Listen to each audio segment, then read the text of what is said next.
Before you arrive in the UK on a dependent visa or on a spouse visa, do watch and share this video with your loved ones. It may help somebody.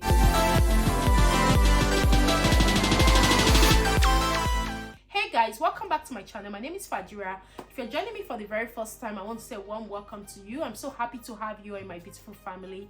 For my returning subscribers, I want to say thank you guys for always coming back to watch my videos. I really do appreciate. God bless you. If you're new to this channel, I create content on how you can migrate to the UK, jobs with visa sponsorship in the UK immigration updates, scholarships in the UK, live in the UK, everything you can think about the UK.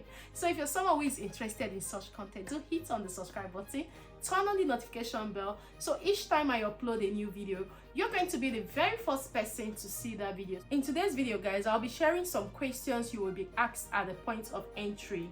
If you're on a dependent visa or you're on a spouse visa, you're a dependent of someone who is working in the UK, or you're a dependent of a student in the UK, or you're a spouse of a student in the UK or a worker in the UK. These are the questions that you may be asked at the airport. So I got most of these questions from my subscribers. They are dependents, the men applicants who have just arrived in the UK.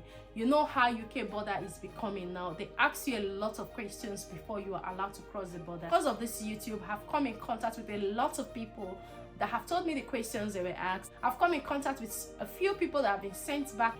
So, which is why I'm sharing this with you, so you can be prepared before you arrive in the UK. Especially if you're a dependent, so you have to be very, very prepared before you arrive in the UK as a dependent of a student or a dependent of a worker. I'm going to be sharing all of them. But please, before I get right into it, please do like this video and share with your friends and family. It may help somebody.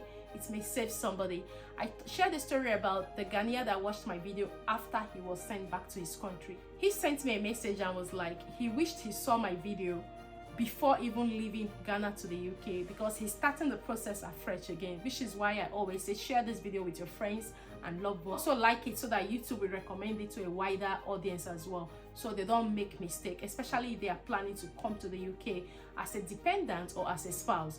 Now, coming to the UK as a dependent means that you're either married to the person or you're a partner of the main applicant, like we all know. So dependent could be a wife and children. So spouse visa is still the same thing with dependent, but with spouse there are no children in between. But when it's dependent, it could be you're a wife or you're a husband of the main applicant, or if it's spouse, you're a wife or a husband of the main applicant or the main resident in the UK. Well, before you leave your country to come to the UK, you have to be fully prepared, because the UK border now is really tight. To be honest, I've seen a lot of people pass through it and they're like, they even sweat because of tension. And you know, if you're going to a country that you've never been to before, it happened to me when I came into this country 12 years ago. When I got to the airport, I was like, I wasn't sure of the questions they were going to ask me, but one of the things I did, because I was coming as a student, I had my cast on me and I knew the address of where I was going to. So when they asked me of my cast, I just brought it out. I had a hard copy of it and I showed them. That was in Birmingham Airport. And I left. Well, you know, if you're coming to a country that you're not prepared, like I used to say, make sure you have all the hard copies of your documents. I've shared some videos on the documents you should have, possibly in your file when moving to the UK. So just in case you get to the border and you are asked about that particular document, it's easier when you're confident about something and you're asked and you just bring it out and give to them. It makes life very easy for you, because you'll not be there panicking. So I'm going to start with coming as a dependent of a care worker or a healthcare worker. The questions you will be asked at the airport. I gathered these questions from dependents that have already arrived in the UK, and all of them had the same question sent to me. First question they were asked at the point of entry was, what is the date of birth of your spouse? Maybe your husband or your wife. If you're married to the person legally, or any which way you've been with that person, you should be able to know the date of birth, right? So when they ask you the date of birth of your spouse and you don't know, that's a sign that there may be something wrong. Not completely wrong, but there may be something wrong. So if you're someone that forgets, while you're in the plane, just make sure you write it down so that you will keep memorizing it until you pass the immigration border. So they will ask you the date of birth. Most likely they will ask you. They've asked a lot of people that sent me their questions, which is why I was able to film this video. So you too can also be aware of the kind of questions that is ahead of you when coming to the UK. So the next question they will ask is that what type of healthcare job is your partner doing, which is a main applicant? Is he or she a senior carer? Is he or she a support worker? Is he or she a domiciliary carer? Is he or she, like, they will have so many categories, and you have to make sure that you know that. If possible, have the offer letter with you, a printed copy of the offer letter, so you can go through it and know the type of care the person is doing in the UK. Just in case they ask you, oh, what kind of care job does your husband or your wife do? And just quickly answer, oh yeah, she's a domiciliary carer, she's a senior carer, she's a care assistant, support worker, and they already have all of these things on their system. Before they ask you these questions, they have the details of the main applicant opened on the system, which is why you have to be very accurate with your answers. So if it's something you have not discussed with your spouse, if you have gotten this care job and you just told your husband or your wife, I've gotten a care job, please try and tell them the exact care job you have gotten. So just in case when they are ready to come and they are asked, or better still, print a copy of your offer letter and give to them, so it will make life very easy for them at the point of entry. Next likely question they may ask is that, is he going to be working for a care organization or an agency? Like, we know that not all countries are on the red list. Some countries still recruit their carers to the UK and they are working in a care home but through an agency. Ensure you know the right one your partner is doing, your husband or your wife is doing. If he or she is working through an agency, ensure you have the right answer. If he or she is working directly with a care home, ensure you have the right answer. So just in case you are asked, you already have the answers. Oh, my wife or my husband is working with this care agency. You give them the name. And once you give them the name, they are looking at their system. They are talking to you, but they are looking at the details. If it corresponds with what the main applicant, which is your husband or your wife, have filled on their form. So the next question they may ask you is the location where the care home is located. I think that was one of the questions they asked me when I got to Birmingham Airport. So where is your university? I told them where my university was and they allowed me to go. So ensure that you know the location. If possible, the street is good, you know. You don't really need to have the postcode offhand, but the city, at least the main location of where the care home is very important. So just in case you're asked, oh, this person is working in this care home in so place in Manchester, and they will check on their screen to see if it matches with what they've got. At least they know that you have an idea of where you're going to. You're not going to become a burden to the UK government. You're not going to get lost. You're not going to say you don't have a place to stay. So they will want to verify to be sure that you know where you're going to. So ensure that you discuss this with your partner. This journey is a journey that you don't have to keep quiet if you're married. Every stage, every process, make sure you have a good conversation with your husband or your wife. This journey is not a journey that you will just be doing everything on your own. Ask your partner to go and apply for a visa and join you. It is very important you carry your partner along in this process so you don't mess up things for yourself.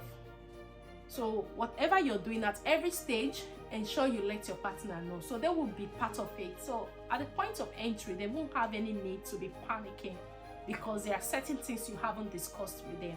Make sure you discuss everything about your job with your partner. This is not when to like hide anything. If you say you want to hide anything from your husband or your wife, they may get to the border and they will be sent back, and I'm sure that's not one of the things you want this year. You want them to be with you so you can start a new life here in the UK together. So ensure that you're transparent in this process with your husband or with your wife. Just be transparent. So another question they will ask you is, when did your spouse, your husband or your wife arrive in the UK? Ensure you know the dates they arrived in the UK, to be honest, because that will help you a lot. Because if they ask you, oh, when did your spouse, your husband and wife, right? You have been communicating since one of you traveled. So it is very important you know the dates of the travel. And above all, just ensure you have your marriage certificate with you. Just in case you're not able to answer any of these and you're asked, do you have your marriage certificate? You can now show your marriage certificate. They already have it as a scanned copy, but sometimes they want to see. So it is very important you have your marriage certificate. If you're coming to the UK as a spouse, as a dependent, ensure you have the marriage certificate. And if you're coming with your children, carry their birth certificates, please. Don't leave any of the birth certificate back in your country. So as you're putting your marriage certificate in the folder, also get your children's birth certificates and put in the folder. So just in case you get to the airport and you're asked, you open your folder and give to them. That's it. You don't have any issues. The UK is that once they ask you something, you provide it. You don't have any problem. But when they ask you and you're like, oh, they'll start suspecting. They'll start suspecting that, oh, this person would have done something. If this person hasn't done anything, why is the person behaving like this? And of a truth, if you have done something wrong, you will not be comfortable. You will not be comfortable.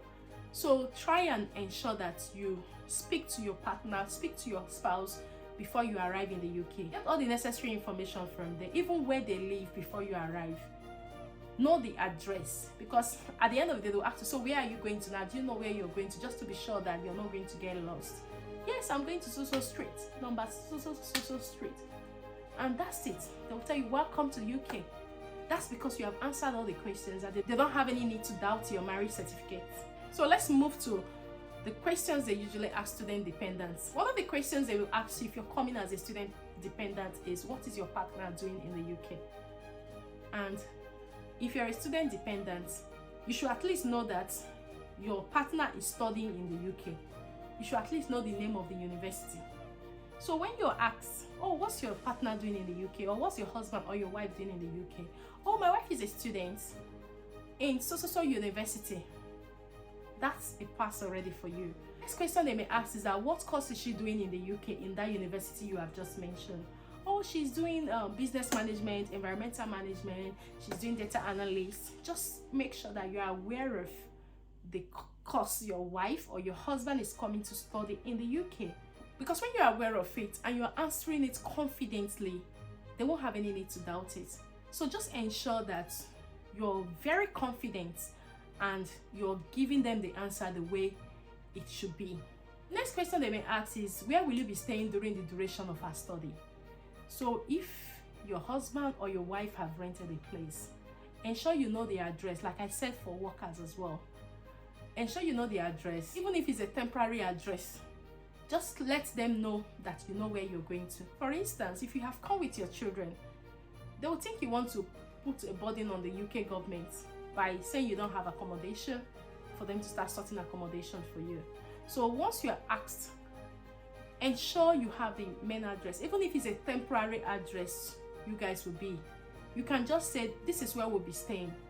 You don't even need to tell them that it's a temporary address, except they ask you. Then you can say, yes, that your wife or your husband is in contact with agents, but at the moment, this is where you will stay until you get the apartment you're looking for. Just make sure that you know everything. Another question they may ask you is, when last did you see your husband or did you see your wife? When last did you see the main applicants? If you guys have lived together, if you guys are husband and wife, and one of you have traveled, you should be able to remember the dates the person traveled, right? And that was the last time you saw the person. So ensure you have that date. So once you are asked, when last did you see your husband? When last did you see your wife? Just remember the date she traveled or he traveled. And you just tell them, oh, it was on that date when I dropped her at the airport or when I dropped him at the airport. That was the last time I saw him or her in person. So just ensure that you know the last date you saw him or her in person. Also, let them know that you have been doing a lot of video calls or phone calls, text messages, and you really miss her or you really miss him. You can't wait to meet them. Answer it like that. There's nobody you will tell at the airport, I saw my husband 2 months ago or a month ago, and right now I can't really wait to meet him, and the person will not understand. So just ensure that you have all the details. And if you're coming with the children as well, just have their birth certificate as well, and also your marriage certificate. So just in case there is any need for it, you can present it to them. It's nothing to worry so much about. Nothing to worry so much about. Just make sure that in the process, you guys are feeding yourselves with every necessary information you need to have. The UK border now is kind of a bit tough to pass through. Yeah, a lot of people have passed through, but you need to answer all those questions. You need to be sure of what you're doing before you pass through successfully. So just ensure you tick all the boxes. So once you get there and you're asked anything, the way you're speaking with confidence may not even allow them to ask you another question. Also know that most of the immigration officers are psychologists. They read your body language, and once something is wrong, they know. So once you arrive, coordinate yourself. I know you're going to a country that you've never been to before. You don't want any problem, but be confident and be bold to answer any questions that you are asked. So guys, this is just what it is. Like I said, nothing to worry so much about. And if you have watched this video till now and you are yet to subscribe to join, or you haven't liked and shared this video, please do like this video, do share it, and also do subscribe to join our beautiful family. So each time I upload a new video, you're going to be the very first person to see that video. Until I see you in my next video, guys, do take care and have a lovely day. Bye bye for now.